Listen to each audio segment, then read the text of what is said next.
Hi friends, welcome to my YouTube channel. दोस्तों, actually मैं आज एक अलग टॉपिक के ऊपर आपसे डिस्कशन करना चाहता हूँ। जैसे कि हम सबको पता ही है कि आजकल एक तो वुहान वायरस, कोरोना वायरस जो कहना चाहते हैं आप, एक तो वो चल रहा है। दूसरी बात कि इंडिया और जो इंडिया और जो चाइना की टेंशन चल रही है, और मंडे को जो इंडिया और चाइना के सोल्जर्स का जो फेस ऑफ हुआ, फेस ऑफ भी क्या था, सालों ने धोखा दिया। तो धोखे से जो इंडिया और चाइना की जो एक ट्रीटी थी कि कोई भी बुलेट फायर नहीं होगी, और अभी आई थिंक 6 जून को जो उनके इंडिया के और चाइना के जो टॉप कमांडर्स हैं उनके बीच में जो एक मीटिंग हुई थी, उसमें उन्होंने डिसाइड किया था कि चाइनीज़ जो फोर्सेज हैं वो पीछे चली जाएंगी, मतलब जहां वो पहले थी 20 अप्रैल से पहले जहां पर थी वहां चली जाएंगी। तो उनको कुछ टाइम दिया था। तो जो इंडियन साइड के जो कमांडिंग ऑफिसर थे, आई थिंक लेट संतोष बाबू, तो वो अपनी एक टीम के साथ वहाँ पे देखने गए कि एक्चुअली में चाइनीज़ पीछे गए नहीं गए। तो उन्होंने तो पूरा प्लान किया हुआ था। जैसे कि हमको पता है कि चाइना तो जाना ही जाता है धोखा धोखा देने के लिए। वो बोलता कुछ है, करता कुछ है, और उसके बाद उसकी जो मीडिया है वो जो प्रोपेगेंडा फैलाती है, सब झूठ पे झूठ, झूठ पे झूठ, झूठ पे झूठ, वही है। तो आज मैं आपके साथ एक वीडियो शेयर कर रहा हूँ, आप इसको ध्यान से देखिए और इसमें आप थोड़ा सा एनालाइज कीजिए चीज़ों को कि पाकिस्तान के जो पब्लिक को तो छोड़ दो, पाकिस्तान के जो टीवी चैनल्स के ऊपर जो आते हैं डिबेट करने, उसमें उन लोगों के अंदर इतना जहर भरा हुआ है इंडिया के लिए, और मतलब चाइना को खुश करने के लिए तो कुछ भी कर जाएंगे, चाहे कुछ भी, मतलब एक बार सोचेंगे नहीं कि वो बोल कह रहे हैं मुंह से।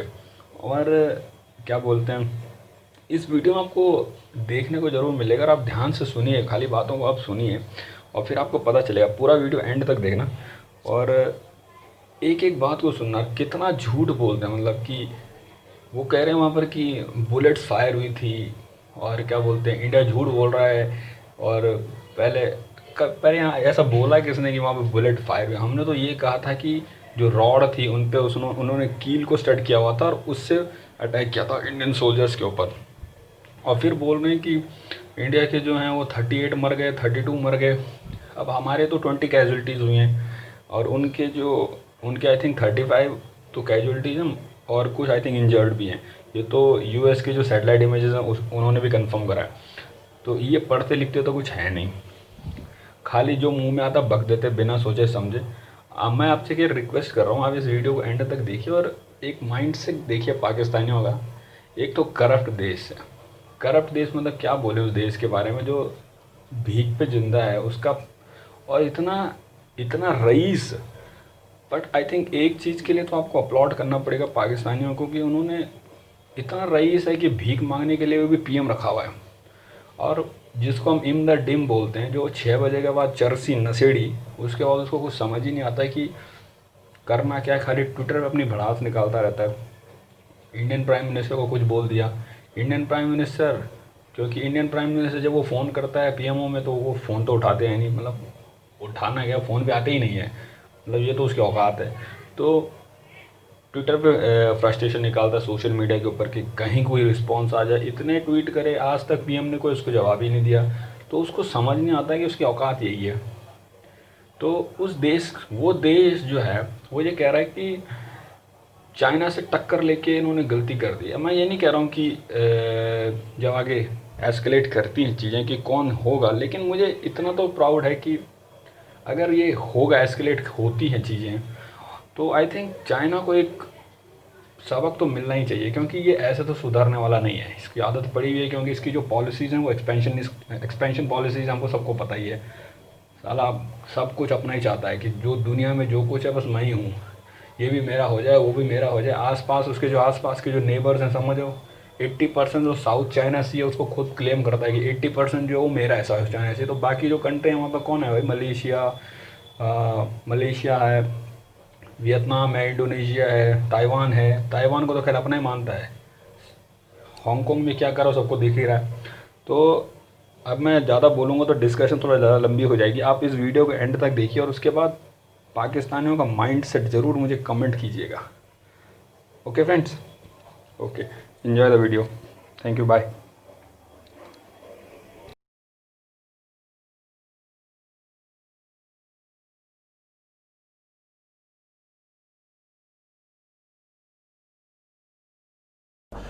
असल में नुकसान हुआ कितना है? अब तक की जो इतलात है उसके मुताबिक तो 3 हलाकतें हैं जो भारत की जानिब से रिपोर्ट हुई हैं, लेकिन चीनी गवर्नमेंट तो डिनाई कर रही है कि उनका कोई नुकसान नहीं हुआ। भारत हालांकि इस बात पे बजीद है कि चीनी गवर्नमेंट का भी नुकसान हुआ है।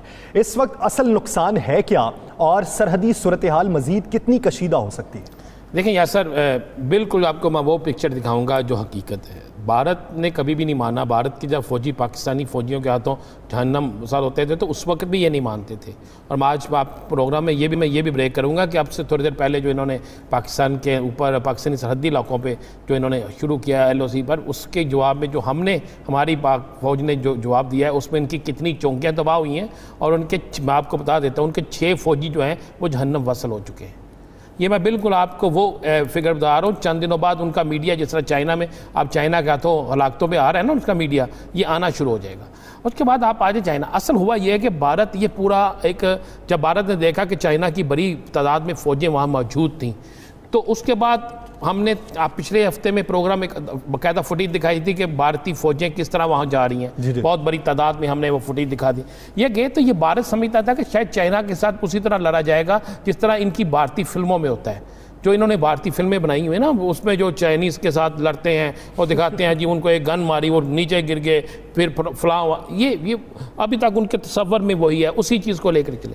अब इनके साथ कुछ गैर मुल्की कमांडोस भी थे। हमने उस वक्त बताया था कि बाकायदा हमने तो तस्वीर दिखाई थी कि ये इसराइल के कमांडोस वहाँ क्या कर रहे हैं, इनके साथ क्यों जा रहे हैं। तो मेरी इतला के मुताबिक इन्होंने जाके सबसे पहले इन्होंने चाइना की फौजी फोर्सेज जो हैं उन पर हमले किए हैं। इन्होंने अपना फिल्मी स्टाइल बनाकर किया। इन्होंने समझा कि शायद वो गज़ा की भट्टी है कि वहाँ पे फ़लस्तीनी आगे खड़े होंगे नहते और उन पर फायरिंग करेंगे, वो बेचारे शहीद हो जाएंगे और उसके बाद ये वहाँ पे जो मर्ज़ी कर दी। ये ऐसा नहीं था, वो चाइना था और चाइना अपनी तैयारी से वहाँ बैठा था। चाइना की इंटेलिजेंस ने ये सब कुछ उन्हें इतला कर दी थी। अगर हम TV पे दिखा सकते हैं हमारे पास इंफॉर्मेशन थी, तो क्या चाइना की इंटेलिजेंस के पास इंफॉर्मेशन नहीं थी? वहाँ पर जब किया गया तो आगे जवाब भी जब वहाँ पर वार हुए तो उसमें मेरी इतला के मुताबिक जो हमारे पास मुसद्दक़ा ज़राए हमें इतला देते हैं, 2 गैर मुल्की फ़ौजियों समेत जो इनके पास कमांडोज थे, इनके 32 लोग जो हैं वो इसमें फारिग हुए हैं। अभी तो ये बिल्कुल ये देखें, ये कह रहे हैं ना, इनका मीडिया कह रहे हैं 34 लोग इनके लापता हैं। और लापता क्या, ज़मीन के अंदर चले गए हैं, सुरंगों में चले गए हैं। वो मुझे बताएं, वो कोई गली मोहल्ले थे कि साइड वाली नुक्कड़ में भी आके बैठ गए हैं, किसी के घर के अंदर चले गए। भाई खुला मैदान है, एक सरहद है, वो एक पहाड़ है, एक चोटी है, वहाँ पे नज़र आता है सारा कुछ ना। वहाँ पे बर्फ ही बर्फ हर तरफ है। वहाँ पे किसी ने किसी जगह छुप के नहीं जाना था। ये बिल्कुल क्लियर और साफ सी बात है। इनका बहुत बड़ा नुकसान हुआ है। नहीं राणा साहब, अब तक देखें 45 सालों में वो जो झड़पें होती रही हैं वो हाथापाई समेत नहीं होती। अब क्या असला इस्तेमाल हुआ? जी बिल्कुल, असला इस्तेमाल हुआ। असला इस्तेमाल होने के बाद ये सारा मामला हुआ। आप अगर चाइना ने उस पहले इस बात को सामने नहीं लाया, चाइना कभी भी सामने नहीं लाना चाह रहा था। कुछ चीज़ें होती हैं, हर मुल्क की एक पॉलिसी होती है। जब भारतीय मीडिया में ये बातें आना शुरू हो गई तो उसके बाद हुआ। और जब भारत ने देखा कि उसका एक बहुत भारी वहाँ पे नुकसान हो गया है, और मैं आपको ये भी बताता चलूँ कि इस नुकसान के बाद भारत मज़ीद अपना इलाका वहाँ से, भारत का और भी मज़ीद इलाका जो है चाइना के कब्ज़े में आ गया है। जिस पर अभी चाइना ने कब्ज़ा नहीं किया था, क्लेम नहीं किया था, वो भी हिस्सा भी चाइना के पास काफ़ी आ गया है। और इस चीज़ को ख़त्म करने के लिए ये जो भारत ने आज हरकत की है ना हमारी लाइन ऑफ कंट्रोल पे, भारत ने तवज्जो हटाने के लिए कि वो लद्दाख वाली तवज्जो अपने मीडिया की हटाएं और हम पाकिस्तान की तरफ तवज्जो करें, तो उसका पाकिस्तान भी तैयार बैठा था। उसका पाकिस्तान ने ऐसा जवाब दिया है कि भारत जो है अब वहाँ पे भारतीय फ़ौजी ज़ख्मियों की कितनी तादाद में है, उनकी लाशें मैंने आपको बता दी हैं। ये सारा कुछ हो गया और आने वाले दिनों में अब भारत को कई महाजों पर मार पड़ेगी। अभी भी पड़ रही है, बिल्कुल पड़ रही है, मजीद पड़ेगी। अगर आप वो ये कहे कि चाइना के साथ वो फिर एक ड्रामा करेंगे। अभी मेरी इत्तला के मुताबिक भारतीय जो हुकूमत है उसके अंदर ये शोर मचा हुआ है कि भारतीय फौरी तौर पर चाइना में कोई वफद भेजना चाहिए और इस मामले को ख़त्म करना चाहिए ताकि हम एक ही साइड पर लड़ सकें। लेकिन अब ऐसा मामला नहीं है। अब मामला जिस नहज तक चले गए हैं, चाइना कभी भी इस हिंदू बनिए का भरोसा नहीं करेगा। उसे पता है कि हिंदू जो है मकार है और किस तरीके से ये मकारी से एक दफ़ा सुलह करता है उसके बाद हमला करते हैं।